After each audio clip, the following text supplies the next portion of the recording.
HSC 26 তোমাদের একদম শেষ মুহূর্তের প্রিপারেশন চলছে।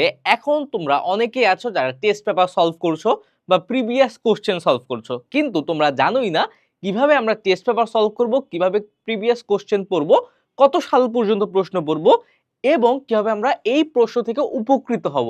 এগুলো আমরা কিছুই জানি না, এর ফলে আমাদের প্রিপারেশনটা অসম্পূর্ণ থেকে যায়। কিন্তু কিভাবে পড়লে আমরা বোর্ড কোশ্চেন থেকে শুরু করে টেস্ট পেপার মডেল সবকিছু ভালোভাবে জানতে পারবো এই একটা ভিডিওর মাধ্যমে। দেখো, আমরা শুরুতেই কি করব, যে কত সালের কোশ্চেন পড়বো এইটা নিয়ে আমাদের একটা দ্বিধাদ্বন্দ্বে থাকে। এখন অনেকে বলে 5 বছর, অনেকে বলে 10 বছর, কিন্তু অ্যাকচুয়ালি কত বছর হচ্ছে আইডিয়াল? আমি বলবো যে 4 থেকে 5 বছর। 4 থেকে 5 বছরে তুমি প্রিভিয়াস ইয়ারের কোশ্চেন সলভ করো। এখন অনেকের আছে কি যে এত এত সাবজেক্ট, কিন্তু এত সময় নেই প্রিভিয়াস ইয়ারের কোশ্চেনগুলো সলভ করার। সেই ক্ষেত্রে কি করার? সেই ক্ষেত্রে আমি বলবো যে ক নাম্বার আর খ নাম্বার এই দুইটা হচ্ছে অ্যাটলিস্ট 5 বছরের করবা, যত বেশি করবা তত ভালো। 5 বছরের জন্য করবা।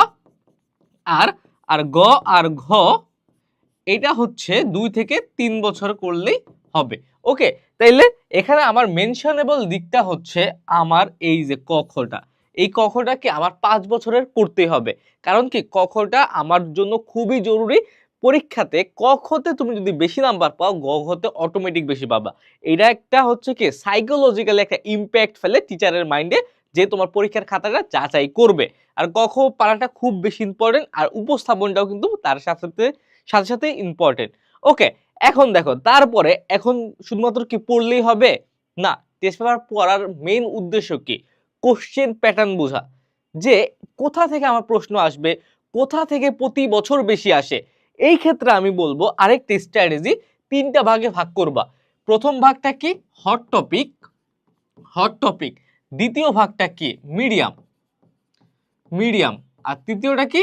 লো। হ্যাঁ, লো। এখন যখন তুমি পড়বা তখন নোট করে রাখবা যে হট টপিক গুলো কোনগুলো, কোনগুলো থেকে সবচেয়ে বেশি আসে, কোনগুলো থেকে কম আসে, ওকে, কোনগুলো থেকে মিডিয়াম আসে, এইটা হচ্ছে নোট করে রাখবা। এখন নোট করার পরে কাজ কি, বা কেনই বা আমি নোট করে রাখবো, এইটা নিয়ে আলোচনা করব হচ্ছে এইখানে। দেখো, প্রশ্নের ধরন অ্যানালাইসিস করার পরে যেগুলো বারবার আসে, এখন এই যে কোশ্চেন বেসড পড়া শুরু করতে হবে।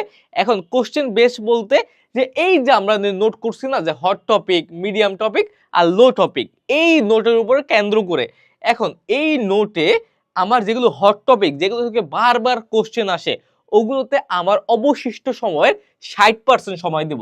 60% টাইম আমি এই হট টপিকে দেব।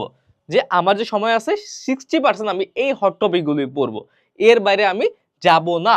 অর্থাৎ বেশিরভাগ সময় আমি এগুলি পড়বো, কারণ এগুলো থেকে আসার সম্ভাবনা আমার সবচেয়ে বেশি। তারপরে আছে আমার মিডিয়াম টপিক। মিডিয়াম টপিকে কত পার্সেন্ট দেওয়া উচিত? 30%। 30%। মিডিয়াম টপিকে আমি আমার সময় দেবো 30% সময়, অর্থাৎ যেগুলো থেকে 2-1 বছর পর পর আসে, কিন্তু আসে পরীক্ষার হলে, পরীক্ষার জন্য ইম্পর্টেন্ট, ওগুলোতে আমি 30%। আর অবশিষ্ট 10% সময় আমি লো টপিকে দেব, যেগুলো থেকে খুব কম আসে, দেখা যায় 5 বছরে একবার আসছে, ওগুলো আমি একটু বুঝে রাখলাম, দেখে রাখলাম। এই হচ্ছে প্যাটার্ন। ওকে, যে হট টপিকে আমি সবচেয়ে বেশি সময় দেবো 60%, বেশি অর্ধেক সময় দেবো। তারপরে মিডিয়ামে আমি কত সময় দেবো? 30%। আর লোতে 10%। এইভাবে পড়লে আশা করা যায় যে তোমার পরীক্ষার আগে একটা ভালো প্রিপারেশন হয়ে যাবে। তুমি ইম্পর্টেন্ট পড়াগুলো ভালোভাবে পারছো, যেগুলো মিডিয়াম সেগুলোও পারছো, কিন্তু লোগুলোতে আসার সম্ভাবনা কম। একদম সময় না থাকলে এখানে পড়ারও দরকার নেই, যদি তুমি একদমই তোমার হাতে সময় না থাকে। তারপরে কি? অনলাইন রিসোর্স ব্যবহার করো। ভাই, আমি বারবার বলতেছি অনলাইন রিসোর্স ব্যবহার করো। এখন তুমি এই 60%, এই 60% আর 30% শেষ করার সময় দেখবা কি, যে তোমার অনেক জায়গায় সমস্যা থাকে। বিশেষ করে কোথায় কোথায় সমস্যা থাকে? সমস্যা থাকে তোমার বাংলায়, সমস্যা থাকে ইংরেজিতে, সমস্যা থাকে আইসিডিতে। তারপরে আর কোথায় কোথায় সমস্যা থাকে? থাকে ইকোনমিক্সে। ইকোনমিক্সে আবার কোথায় থাকে? আমার ছিল লজিকে। লজিকে কারো থাকে, সাইকোলজিতে কারো থাকে, ইসলামিক ইতিহাসে কারো থাকে, ভূগোলে। এইরকম অনেক, ভূগোলেও কিন্তু অনেকের সমস্যা থাকে।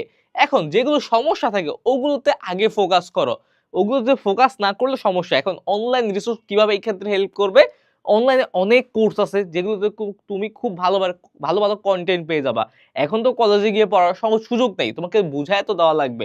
হোম টিউটর যদি থাকে, সে যদি তোমাকে সব পড়াই দিতে পারে, হ্যাঁ ভালো, কিন্তু একটা হোম টিউটরের কি সবসময় 24 ঘন্টা তোমার সাথে থাকা সম্ভব? সম্ভব না কিন্তু। এখন তোমার এমন একটা কম্প্যাক্ট বা অ্যাক্সেসিবল জিনিস লাগবে, তুমি যখন ইচ্ছা তুমি পড়তেছো রাত 12টা বাজে, তোমার এই টপিকে সমস্যা হয়েছে তুমি পড়তে পারতেছো। এটার সমাধান কি? এটার সমাধান হচ্ছে যদি সকল বিষয় সমস্যা থাকে তাহলে এসি টু এডি রিভাইভ কোর্স।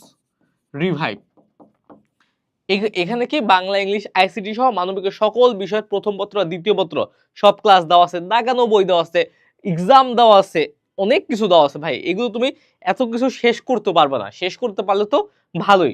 আর যদি শুধুমাত্র এই যে বাংলা, ইংলিশ, আইসিটিতে সমস্যা থাকে, এই ক্ষেত্রে আমাদের ইবিআই কোর্সে চলে যাও।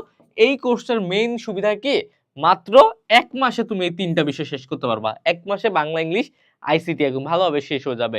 কারণ বাংলা ফার্স্ট পেপারে 10টা ক্লাস, সেকেন্ড পেপারে 10টা ক্লাস, 20টা ক্লাসে বাংলা ফার্স্ট শেষ, তারপরে ইংলিশ 20টা ক্লাসে শেষ, আইসিটি 20টা ক্লাসে শেষ। এই হচ্ছে সবচেয়ে মজার একটা ব্যাপার এই ইবিআই কোর্সের। আর একাডেমিক অ্যাডমিশনে এই কোর্সে কি থাকে, এই কোর্সে হচ্ছে সকল কিছু বিস্তারিত ইন ডিটেলসে সব দেওয়া আছে। ওকে, এখানে তুমি বাংলা, ইংলিশ, আইসিটিও পাবা। সুতরাং তোমার অনলাইন রিসোর্সকে ভালোভাবে ব্যবহার করলে এই যে এই 90% জিনিসে তুমি একটু ফোকাস বেশি দিতে পারবা। এই ক্ষেত্রে তোমার পরীক্ষার হলে ভালো রেজাল্ট করার সম্ভাবনা খুব বেশি বেড়ে যাবে। ওকে, তাহলে এইভাবে একটু টেস্ট পেপারগুলো সলভ করো, আশা করা যায় যে তুমি অনেক ভালো একটা ফিডব্যাক পাবা। ওকে, তারপরে যদি কোনো সমস্যা থাকে আমার পেজে আমাকে ফলো করে রাখতে পারো, আশা করছি তোমার কোনো ক্ষতি হবে না। ওকে, আবার দেখা হবে, সেই পর্যন্ত সুস্থ থাকো, ভালো থাকো, আসসালামু আলাইকুম।